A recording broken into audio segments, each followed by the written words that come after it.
কেউ যদি সূরা ফাতিহা 7 বার জুমার দিন সূরা ফাতিহা 7 বার পড়ল,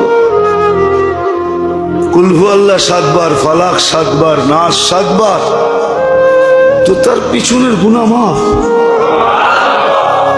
একটা কিতাবই আছে মুকাফফিরাতুদ দুনুব, মুকাফফিরাতুদ দুনুব, পিছনের গুনাহ কি কামলে মাফ হয়। একটা কিতাবই আছে যে কোন কোন কাজে পিছনের গুনাহ মাফ হয়ে যায়। কিছু কঠিনও আছে, আবার কিছু একবারে সহজও আছে। একবারে সহজ দেখাই, কষ্টদায়ক একটা সুইও যদি রাস্তার থেকে সরায় দিল তো পিছনের গুনাহ মাফ। সহজ আছে, সহজও করছে।